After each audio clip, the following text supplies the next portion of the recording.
Mystic vibration numerology. మీరు అడిగే మరొక డౌట్ ఏమిటి అంటేనండి, మా పేరు ఏ నెంబర్లో ఉంది, ఏ నెంబర్ అయితే మాకు బాగుంటుంది అని అంటారు. ఫర్ ఎగ్జాంపుల్ నేను మీకు చెప్పానండి, మీ పేరు టోటల్ 37లో ఉండాలి. మీరు దాన్ని గబుక్కుని ఏమంటారంటే 1 అంటారు. అంటే మీరు అనటంలో తప్పు లేదు, కానీ నేను వెంటనే ఖండిస్తాను. అది 1 కాదండి. 37 అంటే ఏంటో చెప్తానండి. 37 అంటే 37 కదా, 2 నెంబర్లు ఉన్నాయి కదండి.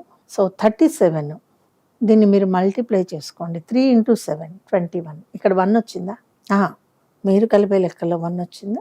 రాలేదు. 3 + 7 వేయండి, 10 అయింది.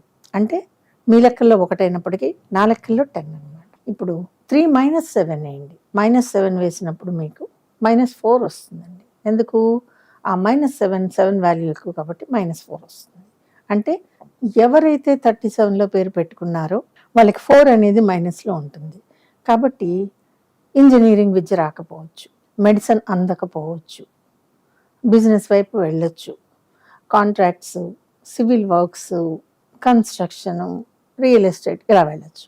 మరి దీనికి ఇంకో లెక్క కూడా ఉంది కదండి, 3/7. 3/7 వేసుకున్నప్పుడు మీరు ఎంత వేసుకున్నా కూడా పాయింట్ తర్వాత లెక్కలు వస్తాయి, కానీ డైరెక్ట్ వాల్యూ రాదు. ఇప్పుడు 37 స్క్వేర్ వేసుకోండి, దాని లెక్క ఎంత వస్తుందో చూసుకోండి, అప్పుడు తెలుస్తుందండి. అందులో వచ్చే నెంబర్స్ ఎన్ని ఉన్నాయి, అందులో ఏముంది. ఇప్పుడు చెప్పండి, మీ పేరులో ఉన్నటువంటి 37, మీ పేరులో ఉన్న 37 మీకు 1 తాలూకు లక్షణాలు ఇస్తోందా, లేకపోతే 3 and 7 జాయింట్గా ఇస్తోందా, విడివిడిగా 3, 7 ఇస్తోందా?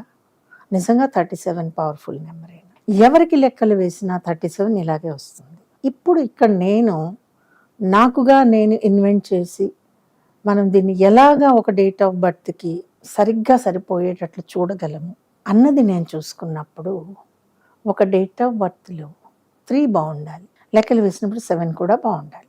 ఇక్కడికి లెక్క అయింది.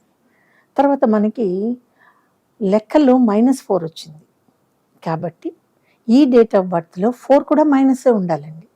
అప్పుడు మీకు 4+ అవుతుంది. అప్పుడు వీళ్ళు మెడికల్కి వెళ్ళొచ్చు, వీళ్ళు ఇంజనీరింగ్ చదవచ్చు. అర్థమైంది కదండి.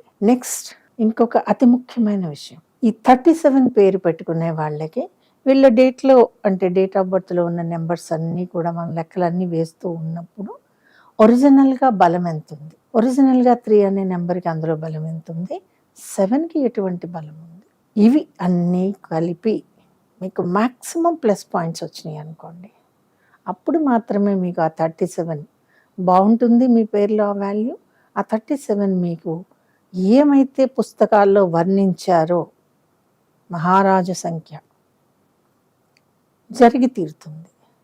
మరి ఇవన్నీ లెక్కలు అందరికీ ఒకేలా వస్తాయా?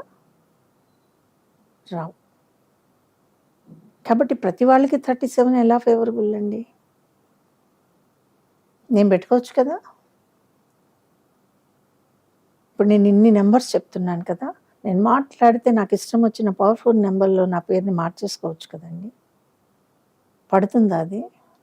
నాకంటూ ఒక నెంబర్ ఉంటుంది, నేను అందులోనే ఉండాలి.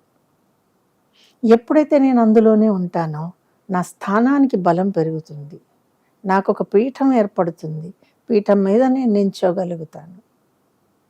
అవునండి. అలా మన పేరుకి సరిపడిన వాల్యూలో మన పేరు పెట్టుకున్నప్పుడు ఆ నెంబర్ని ఇన్ని రకాలుగా వేసుకోండి, అంతేకాని కళ్ళు మూసుకొని 37 is a great number, very powerful number, మరి నాకేంటి ఇలా ఉంది అని అడిగితే మీ అంత అమాయకులు వేరే వాళ్ళు లేరు. అర్థమైందండి. సో మీకు చాలా ఈజీగా కనపడే నెంబర్లు, వాటి స్వభావాలు, వాటి లక్షణాలు ప్రపంచంలో ఆల్మోస్ట్ తెలిసినటువంటి సబ్జెక్టు దాటి సంథింగ్ మిస్టికల్ లెవెల్ ఉందండి. ఈ వీడియో కనుక మీకు నచ్చినట్లయితే లైక్ చేయండి, షేర్ చేయండి, మా ఛానల్ని సబ్స్క్రైబ్ చేయండి.